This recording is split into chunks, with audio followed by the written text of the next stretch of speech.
മക്കളെ അമിതമായി സ്നേഹിക്കുമ്പോൾ അതിലെ അപകടങ്ങളെക്കുറിച്ച് ആരെയും ചിന്തിക്കാറില്ല.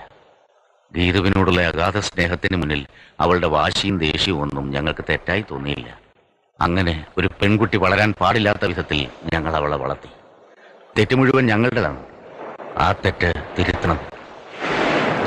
അതെ, എല്ലാം എല്ലാം അവളെ അറിയിച്ചാൽ മാത്രമേ അത് തിരുത്താനാവൂ. അളിയന്റെ തീരുമാനം അറിഞ്ഞപ്പോ ഒരിക്കലും എനിക്ക് അതിനോട് യോജിക്കാൻ കഴിഞ്ഞില്ല. എന്റെ കുട്ടിയെ ഒരു നിമിഷം പോലും വേദനിപ്പിക്കുന്ന എനിക്ക് ഇഷ്ടമല്ല. എന്നാലും അവളുടെ ഭാവിയെക്കുറിച്ച് ഓർക്കുമ്പോ സഞ്ജീവൻ പലപ്പോഴും എന്റെ കാലുതൊട്ട് വന്നിച്ചിട്ടുണ്ട്. ഇപ്പൊ ഞാൻ സഞ്ജീവന്റെ കാലുതൊട്ട് വന്നിക്കുകയാണ്. എന്റെ കുട്ടി ഉപേക്ഷിക്കരുത്. അവിവാഹിതനായ എനിക്കിന്ന് സഞ്ജീവ് മകനാണെന്നോ ഗീതു മകളാണെന്നോ ഒക്കെ ഒരു തോന്നൽ. നിങ്ങൾ രണ്ടുപേരും ഒരുമിച്ച് ജീവിക്കുന്നത് കാണാൻ എനിക്കും ആഗ്രഹമുണ്ടോ? ഗീതുവിന്റെ ഈഗോ, ഞാനെന്ന ഭാവം, അതിനാണ് ചികിത്സ വേണ്ടത്. പക്ഷേ സഞ്ജീവൻ എനിക്ക് വാക്ക് തരണം. ഒരു മിഥ്യാധാരണയിൽ ജീവിക്കുന്ന കുട്ടിയെ യാഥാർത്ഥ്യത്തിലേക്ക് തിരിച്ചു കൊണ്ടുവരുമ്പോ വലിയൊരു വിപത്ത് തന്നെ സംഭവിച്ചേക്കാം. അപ്പോ സഞ്ജീവൻ അവളോടൊപ്പം ഉണ്ടാവണം. ആ വീഴ്ചയിൽ നിന്ന് അവളെ കൈപിടിച്ചുയർത്താൻ ഉണ്ടാവണം. DGP കമ്മീഷണറോട് കൽപ്പിക്കല്ല, ഒരു പെൺകുട്ടിയുടെ അച്ഛൻ മരുമകനോട് യാചിക്കുകയാണ്.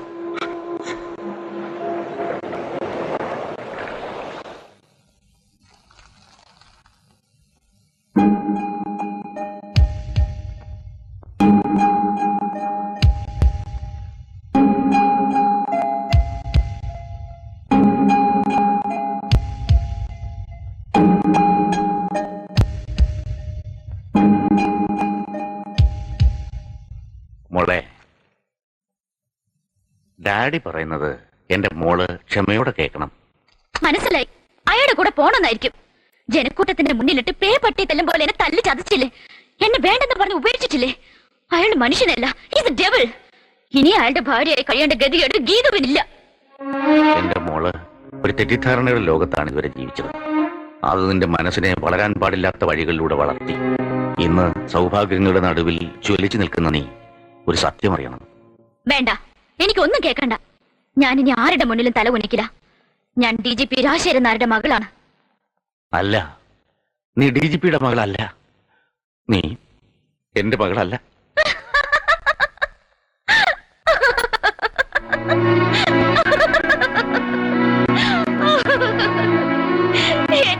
എന്നെ ഒതുക്കാൻ വേണ്ടി കമ്മീഷണർ പഠിപ്പിച്ചത് നാടകമായിരിക്കും.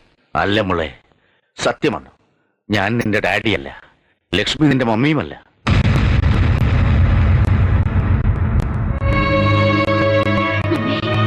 അതെ മോളെ, നീ എന്നും ഞങ്ങളുടെ പൊന്നുമോളാണ്.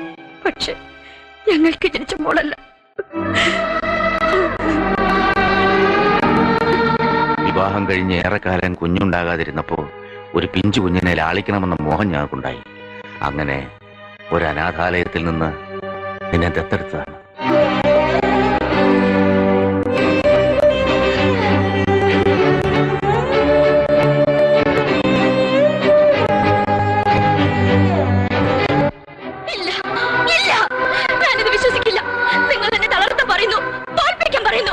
സഞ്ജീവനെ വിജയിപ്പിക്കാൻ വേണ്ടി കള്ളം, പച്ചക്കള്ളം. ഞാൻ ഡാഡിയുടെ മോളാണ്, മമ്മിയുടെ മോളാണ്. ആണെന്ന് പറയൂ ഡാഡി, പറയൂ മമ്മി. നീ വിശ്വസിക്കില്ലെന്നറിയാം, പക്ഷെ വിശ്വസിച്ച മതിയാവുമല്ലേ മദർ?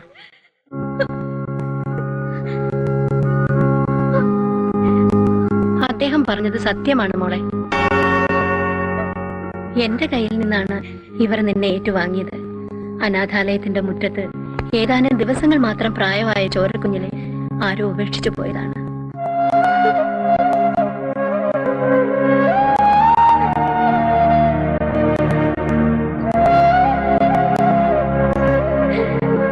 വിശ്വസിക്കുന്നു, ഇപ്പൊ വിശ്വസിക്കുന്നു. ദൈവത്തിന്റെ മാലാഖയായ നിങ്ങൾ കള്ളു പറയില്ല, പറയാൻ പറ്റില്ല. ഞാൻ അനാഥയാണ്, ഏത് തെരുവിൽ പിറന്ന അനാഥ. ആരുത് മോളെ, അങ്ങനെ പറയരുത്. അനാഥയായ എന്നെ നേറ്റു വാങ്ങി വളർത്തി, എന്തിന് പ്രാണനെ പോലെ സ്നേഹിച്ചു, എന്തിന് ഇത്രയും കാലം എല്ലാം മറച്ചു വെച്ചു. എന്നിട്ടിപ്പോ ഇല്ല, ഞാൻ എനിക്കിത് സഹിക്കില്ല, എനിക്ക് സഹിക്കാൻ കഴിയില്ല.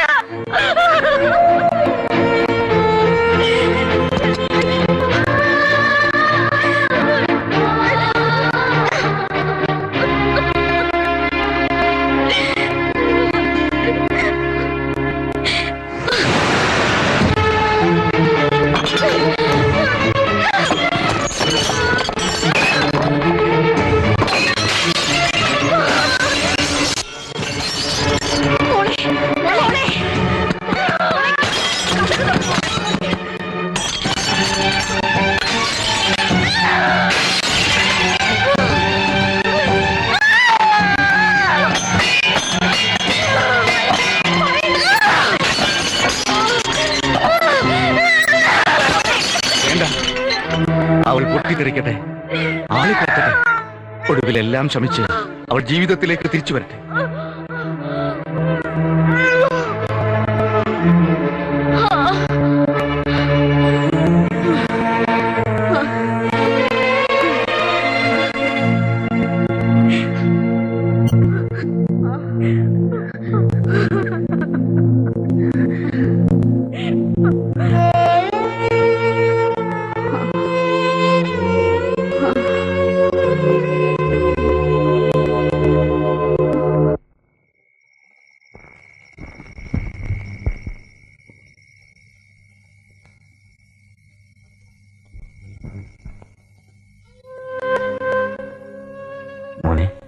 ഇത്രയും കാലം ചേച്ചിയാന്ന് പറഞ്ഞിട്ട്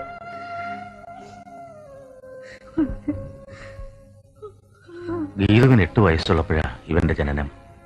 ഞങ്ങളുടെ രക്തത്തിലൊരു കുഞ്ഞു പിറന്നിട്ട് പോലും ഞങ്ങൾക്കെല്ലാം അവളായിരുന്നു. ഇന്നെന്റെ കുഞ്ഞിന്റെ മുഖത്ത് നോക്കി സ്വന്തം മകളല്ലെന്ന് എന്റെ മനസ്സിനെ തൊട്ടുകൊണ്ട് എപ്പോഴും എന്നോടൊപ്പം ഉണ്ടായിരുന്ന എന്റെ മോള് ഇന്ന് എന്നിൽ നിന്ന് എത്രയോ ദൂരെയാണ്.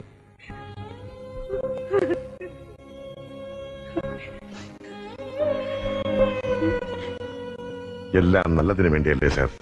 എന്തായാലും ഈദ് മോളൊന്ന് ശാന്തമായ മാട്ടുണ്ട്. എല്ലാം മാറി തണുത്തുനിന്ന് ആശ്വസിക്കാൻ.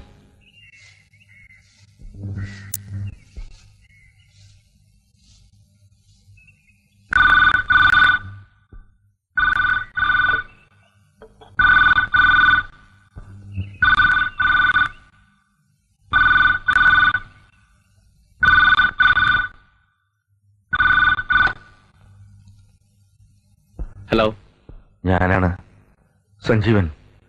ഞാൻ പറയാൻ പോകുന്നത് ഗീതുവിനെ കാണുന്നില്ല.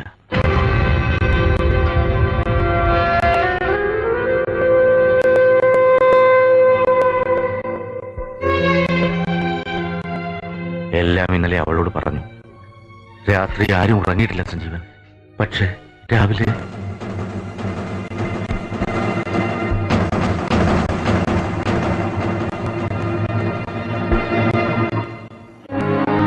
പറഞ്ഞു, സഞ്ജീവനോട് പറഞ്ഞു. സമാധാനിക്കാം. നീ താലി കെട്ടിയ പെണ്ണ, ആ താലി ഇപ്പോഴും അവളെ കഴുത്തിലുണ്ട്. നീ പോണം, നിർബന്ധമായിട്ടും പോണം. പോയി അന്വേഷിച്ച് കണ്ടുപിടിക്കും ചേട്ടാ. പെട്ടെന്ന് പോ ചേട്ടാ. മേലുദ്യോഗസ്ഥന്റെ കുടുംബകാര്യങ്ങളിൽ ഒരു കീഴുദ്യോഗസ്ഥൻ ഇടപെടാൻ പാടില്ലെന്നറിയാം. പക്ഷെ സാറിന്റെ മനസ്സ് എനിക്ക് നന്നായിട്ടറിയാം. മാഡത്തെ അല്ലാതെ മറ്റൊരു പെൺകുട്ടിയെ സാറിന് ഈ ജന്മം ഓർക്കാനേ കഴിയില്ല. സാർ അത്രയ്ക്ക് മാഡത്തെ സ്നേഹിക്കുന്നു. പോയി അന്വേഷിച്ച് കണ്ടുപിടിച്ച് കൂട്ടിക്കൊണ്ടുവന്ന് ഒരുമിച്ച് ജീവിക്കണം സാർ.